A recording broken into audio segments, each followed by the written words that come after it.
सो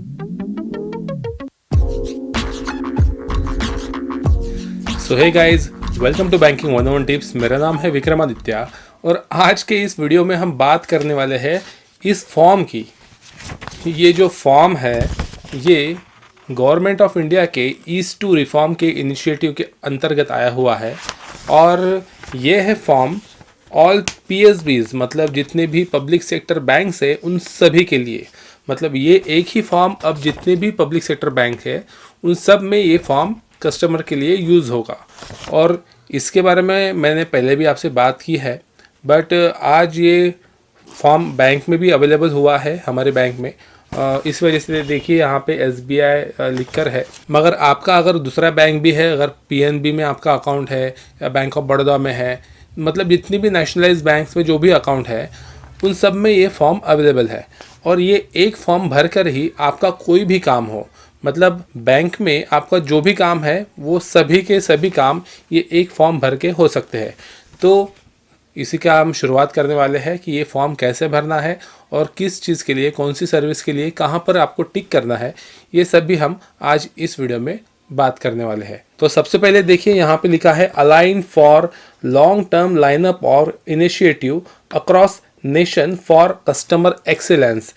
alliance करके एक ये है, इसका फुल फॉर्म, एक शॉर्ट फॉर्म दिया है अलायंस और उसका फुल फॉर्म यहाँ पे लिखा गया है। और यहाँ पे लिखा है कस्टमर रिक्वेस्ट फॉर्म।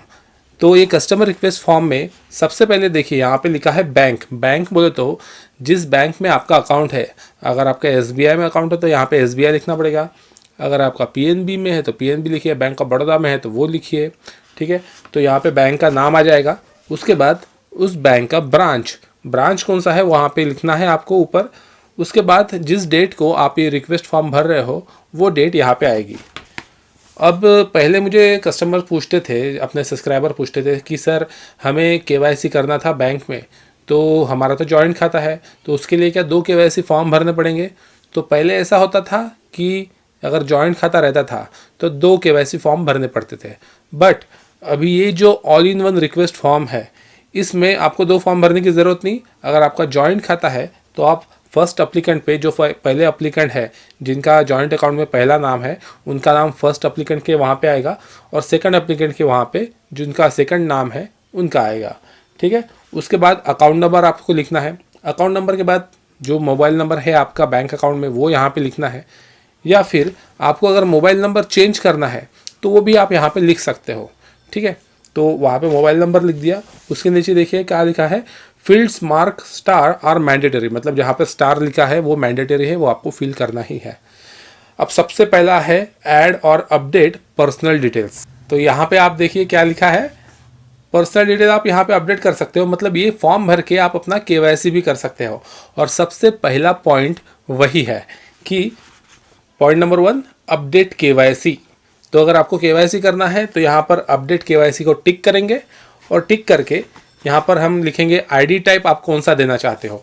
अगर आप अपने अकाउंट में डायरेक्ट बेनिफिट ट्रांसफ़र इनेबल कराना चाहते हो तो आपको जो है आधार कार्ड देना ही पड़ेगा।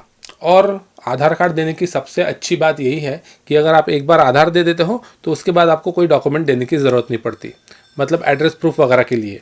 तो अगर आपके पास पैन कार्ड है तो पैन कार्ड आप लिख देंगे, टिक कर देंगे, और आधार को ज़रूर टिक कीजिए क्योंकि एक बार आधार दे देंगे तो आधार लिंक वगैरह भी इसी फॉर्म से हो जाएगा, ठीक है। तो यहाँ पे हम पैन कार्ड और आधार कार्ड को टिक कर देंगे। अगर आपके पास पैन कार्ड नहीं है तो आप फॉर्म 60 भी दे सकते हो, ठीक है। तो ज़रूरी नहीं है कि पैन कार्ड देना ही पड़ेगा। काफ़ी सारे सब्सक्राइबर मुझे पूछते हैं सर मेरे पास पैन कार्ड नहीं है तो क्या मैं KYC कर पाऊँगा या नहीं। तो देखिए KYC करने के लिए आपको पैन कार्ड की ज़रूरत नहीं है, आप एक आधार लगा के भी दे सकते हो। बाकी के ऑप्शन मैं इसलिए नहीं बता रहा हूँ क्योंकि 90% लोगों को गैस का सब्सिडी या फिर कोई भी आधार लिंक चाहिए रहता है, तो उसके लिए आधार लिंक करने के लिए आधार कार्ड देना ज़रूरी रहता है। तो 90 से 95% लोग आधार कार्ड से ही अपना KYC करते हैं, तो इसी वजह से मैंने बाकी के ऑप्शन बताया नहीं, ठीक है।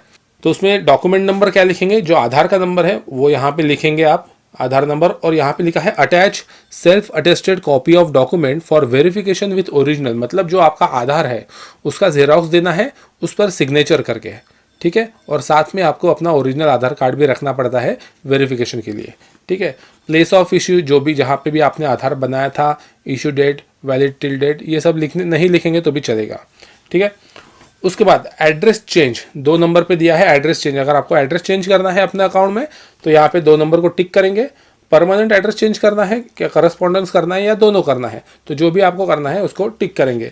और आधार का जो जेरोक्स है उसमें जो आपका आधार पे जो एड्रेस होता है वही एड्रेस आपके अकाउंट में आता है, क्योंकि ई-केवाईसी के ज़रिए आपको जो है आधार में अकाउंट में केवाईसी होता है। तो इस बात का आप ध्यान रखेंगे कि अगर आपको बैंक अकाउंट में एड्रेस चेंज कराना है तो सबसे पहले आपको जो है आधार कार्ड पर अपना एड्रेस चेंज कराना है, उसके बाद ही आपको बैंक अकाउंट में एड्रेस चेंज कराना है, ठीक है। यहाँ पे आपका एक डाउट मैं क्लियर कर दूँ कि अगर आप दूसरा कोई एड्रेस प्रूफ देना चाहते हो तो उस केस में फिर आपका आधार लिंक का बड़ा इशू आ जाएगा, क्योंकि दूसरे केस में आपका आधार लिंक, अगर आप दूसरा डॉक्यूमेंट दे देते हो जैसे ड्राइविंग लाइसेंस, पासपोर्ट ये वगैरह दे देते हो, तो उस केस में कैसा रहेगा, फर्स्ट आईडी वो बन जाता है, तो उसके केस में आधार लिंक फिर हो नहीं पाएगा, क्योंकि आधार लिंक होने के लिए फर्स्ट आईडी जो रहता है अकाउंट में वो आधार कार्ड होना ज़रूरी है, उसके बाद ही आधार लिंक होता है, ठीक है। फिर ये हो गया। अभी तीसरा पॉइंट देखते हैं, ऐड फादर मदर और स्पाउस नेम। अब कई सारे लोग होते हैं उनको क्या होता है कि अपने पासबुक पर अपने फादर का नाम भी चाहिए होता है, तो उस केस में आप वहाँ पर एक अमेंडमेंट कर सकते हैं अपने अकाउंट में कि आप अपने फादर का नेम या फिर मदर या फिर स्पाउस का नेम आप ऐड करा सकते हो। ये एसबीआई में आपको हो जाता है, अदर बैंक में भी हो जाता है, बट मैं अभी एसबीआई के बारे में बात कर रहे हैं तो इसके बारे में मैं बता रहा हूँ, ठीक है। फिर फोर्थ पॉइंट हो गया, please seed update my Aadhaar number in account number mention about for DBT purpose. DBT मतलब डायरेक्ट बेनिफिट ट्रांसफर पर्पज। तो जैसे अभी हमने बात की उसी का ये पॉइंट है, फोर्थ पॉइंट। फिफ्थ पॉइंट है, please delete my Aadhaar data from the account number mention above, my Aadhaar number is so and so. तो इसका मतलब यह है कि कई सारे लोग मेरे पास आते हैं बैंक में, और एक दो कस्टमर आए थे मेरे पास यूनियन बैंक से, उनका सैलरी अकाउंट था यूनियन बैंक में, ठीक है। और उन्होंने मुझे कहा कि सर हमारे एम्प्लॉयर ने कहा है कि जहाँ पर सैलरी हो रहा है वहीं पे आधार लिंक कराना है, तो प्लीज़ आप हमें हमारा जो आधार नंबर यहाँ पे लिंक है इसको डिसीड कर दीजिए। तो मैंने पूछा कि मतलब डिसीड करने की ज़रूरत क्या है, वहाँ पर भी लिंक करा लो, 2 जगह पे रह सकता है। तो उन्होंने कहा जी नहीं सर, हमारे एम्प्लॉयर ने कहा है कि वहाँ पे डिसीड कराओ और जहाँ पे सैलरी अकाउंट है वहाँ पे सीड कराओ। तो मैं ठीक है, फिर मैंने उनका आधार जो है वो डिसीड करा दिया उनकी रिक्वेस्ट लेकर। तो अगर आपके आधार को डिसीड कराना है, आप केवाईसी आधार से ही रहेगा, बट अगर आपको आधार डिसीड कराना है तो वो भी आप कर सकते हो, मतलब केवाईसी रहता है आधार से, बट आपका आधार लिंक आप दूसरे बैंक में भी करा सकते हो, ठीक है। तो ये उसके लिए ये पॉइंट है।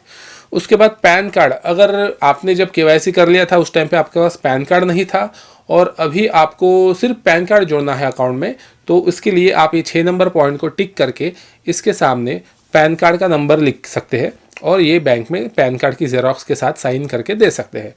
अगर आपको ईमेल आईडी सिर्फ अपडेट कराना है अपने अकाउंट में तो वो भी आप कर सकते हो, 7 नंबर का पॉइंट है यहाँ पे। साथ में आपको एक आधार का जेरोक्स लगाना पड़ेगा एक आईडी प्रूफ के लिए। उसके बाद चेंज माय टाइटल टू। अब आप बोलोगे कि सर मैं तो आदमी हूँ, मैं तो मिस्टर हूँ, और मुझे क्या टाइटल चेंज करना है, क्योंकि मैं तो मिस्टर हूँ तो मेरा टाइटल मिस्टर है। एकदम सही कहा आपने कि आप मिस्टर हो, बट कई सारे लोग जो होते हैं वो अलग अलग प्रोफेशन में होते हैं, जैसे डॉक्टर हो गया, है ना। कुछ लोग रहते हैं जिनको मिस्टर नहीं, जिसको श्री चाहिए अपने नाम के सामने, तो वो कहता है कि मेरा पासबुक पे नाम आना चाहिए श्री, जो भी नाम है, श्री नरेंद्र मोदी। तो एज एग्जांपल मैं बता रहा हूँ। तो ऐसे कुछ लोग होते हैं जिनको अपने नाम के सामने टाइटल कुछ और चाहिए रहता है। कोई डॉक्टर है, कोई आर्किटेक्ट है, कोई रहते हैं जिनको सम्मान मिला है, पद्मश्री, पद्म भूषण, तो ये फैसिलिटी भी है। कोई रहता है जिसको चाहिए हवलदार, है ना, किसको चाहिए, मतलब जो जो प्रोफेशन में है वो चाहता है कि उनके पासबुक पे वैसा नाम रहे। तो अगर वो नाम अवेलेबल है बैंक के सिस्टम में तो वैसा आपको टाइटल मिल सकता है अपने पासबुक में भी, तो उसके लिए आप यहाँ पे रिक्वेस्ट कर सकते हैं, ठीक है। उसके बाद number 9, change my name to. तो यहाँ पे देखिए क्या लिखा है, relevant document for example government gazette notification and marriage certificate to be obtain, ठीक है। तो एक तो आपको गैजेट देना पड़ेगा या फिर मैरिज सर्टिफिकेट देना पड़ेगा। मैक्सिमम ये उनके काम में आता है जो मैरिड महिलाएं होती है, जिनका नाम चेंज हो जाता है शादी के बाद। तो ऐसे लोगों को ये पॉइंट बहुत काम का है, क्योंकि इसके ज़रिए आप अपना जो पुराना नाम है वो चेंज करके अपने बैंक अकाउंट में नया नाम रख सकते हो उसके लिए आपको यहाँ पे नया नाम लिखना है आपका जो भी है, साथ में आपको अपना अपडेटेड आधार कार्ड देना है। ठीक है, मतलब आपको पहले अपने आधार कार्ड पर वो नाम चेंज करा लेना है, और एक सपोर्टिंग डॉक्यूमेंट के लिए एक तो मैरिज सर्टिफिकेट या फिर गवर्नमेंट का गैजेट नोटिफिकेशन आपको लगाना है। ठीक है, तो आपका नाम चेंज हो जाएगा। उसके बाद 10 नंबर का पॉइंट है चेंज मोबाइल नंबर टू। मतलब अगर आपको मोबाइल नंबर चेंज करना है अपने अकाउंट में, तो यहाँ पे आपको अपना मोबाइल नंबर लिखना है। काफ़ी सारे लोग हमेशा यही पूछते रहते हैं कि सर मुझे अपना नंबर चेंज करना है, कैसे करूँ कैसे करूँ। तो यहाँ पे मोबाइल नंबर लिखना है आपका नया वाला। ठीक है, और नया वाला मोबाइल नंबर लिख के इसके साथ एक आधार का जेरॉक्स लगा के आपको दे देना है। तो यहाँ पे देखिए आप एक साथ 2-3 पॉइंट्स सिलेक्ट कर सकते हो। और कई सारे लोग मुझे ये भी पूछते हैं कि सर ये सब कितने दिनों में हो जाएगा। तो ये वैसे तो यहाँ पे कहा गया है कि 2 दिन में आपका 2 वर्किंग डेज में हो जाता है। ठीक है, यहाँ पे लिखा है देखिए सबसे आखिरी, please note your request will be processed within 2 working days. Delivery of kits chequebook extra to account to your address will take between 7 to 15 working days depending upon delivery location. यहाँ पे वैसे 2 दिन बोला गया है, but जब मेरे सामने कस्टमर आते हैं KYC का ये फॉर्म लेके, तो मैं उनका 2 मिनट में कर देता हूँ। जब भी सामने आ जाते हैं उनके सामने उनको रोक लेता हूँ कि भाई आप अपने सामने ही करा लो, पूरा करके मैं तभी दे देता हूँ। तो वैसे तो आधे घंटे में ये प्रोसेस हो जाता है। 2 मिनट में क्या, मुझे सिस्टम का कुछ ड्रॉबैक रहता है, कहीं पे कोई लिमिटेशंस रहता है, जिस वजह से यहाँ पे 2 दिन ऑफिशियल टाइम बोला गया है। वैसे आप अगर रुक सकते हो तो आप अपने सामने ही ये सब करा सकते हैं। ठीक है, तो ये था अपना पर्सनल डिटेल्स कैसे चेंज कर सकते हैं आप, उसके लिए ये पूरा फॉर्म। आगे भी बहुत सारे इसमें सर्विसेज है जो आने वाले वीडियोस में हम देखने वाले हैं। तो फिर ठीक है, इस वीडियो में बस इतना ही, और इसके बाद भी बहुत सारी सर्विसेज यहाँ पे मैं बताने वाला हूँ, तो वो आने वाले वीडियोस में रहने वाला है। तो अगर आपने चैनल को सब्सक्राइब नहीं किया है तो सब्सक्राइब करके रख लीजिए। और अब हम मिलेंगे नेक्स्ट वीडियो में। फिर इस वीडियो को तब तक के लिए लाइक करके रख लीजिए, और अगर ये फॉर्म आपको चाहिए तो इसके लिए मुझे व्हाट्सअप करके रख दीजिए, है ना। तो अब हम मिलेंगे नेक्स्ट वीडियो में, तब तक के लिए बाय।